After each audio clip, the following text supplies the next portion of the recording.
এক মাস ১০ দিন পেরিয়ে গেলেও চাঁপাইনবাবগঞ্জের নয়ালাভাঙ্গা ইউনিয়ন আওয়ামী লীগের সাধারণ সম্পাদক আব্দুস সালাম ও সহযোগী আব্দুল মতিন হত্যা মামলার আসামিদের গ্রেপ্তার করতে পারেনি পুলিশ। উদ্ধার করা যায়নি হত্যাকাণ্ডে ব্যবহৃত আগ্নেয়াস্ত্র। ক্ষোভ প্রকাশ করেছে নিহতদের পরিবার ও এলাকাবাসী।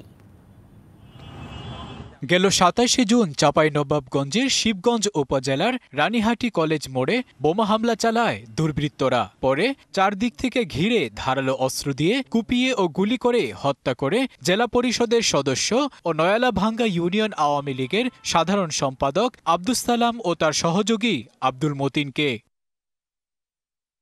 হত্যার পরদিন বিএনপি নেতা ও নয়ালাভাঙ্গা ইউনিয়ন পরিষদের সাবেক চেয়ারম্যান আশরাফুল হককে প্রধান আসামি করে ৫২ জনের নাম উল্লেখ করে ও অজ্ঞাত আরও ২০ থেকে ২৫ জনের বিরুদ্ধে মামলা দায়ের করেন আব্দুস সালামের স্ত্রী ফেরদৌসী বেগম। কিন্তু মামলার ১ মাস ১০ দিন পেরিয়ে গেলেও প্রধান আসামি ও সহযোগীরা ধরাছোঁয়ার বাইরে। উদ্ধার করা যায়নি হত্যাকাণ্ডে ব্যবহৃত আগ্নেয়াস্ত্র। শিবগঞ্জ থানার ভারপ্রাপ্ত কর্মকর্তা জানান, আসামিদের গ্রেপ্তারে অভিযান চলছে। প্রধান আসামিকে ধরার জন্য প্রচেষ্টা চালাচ্ছে পুলিশ। আর ওই যে আশঙ্কার কথা বলতেছে এগুলো অমূলক, ওরকম সাহস নেই, কোনো সুযোগও নেই তাদের।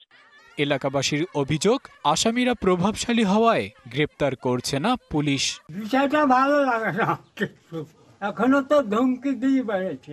ওই যে আসামি মোবাইলে আরো দুটা খাবে। অন্যদিকে আসামিদের হুমকিতে নিরাপত্তাহীনতায় ভুগছেন নিহতদের পরিবার। যেগুলা দুর্দান্ত, ওরা হুমকি দিচ্ছে যে ফের আরো ২-১ টাকা মারবো। এখন আসামি না ধরা পড়লে তো হার নিরাপত্তা নাই। এলাকাবাসীর দাবি, দ্রুত মামলার সব আসামিকে গ্রেপ্তার করে শাস্তি নিশ্চিতের।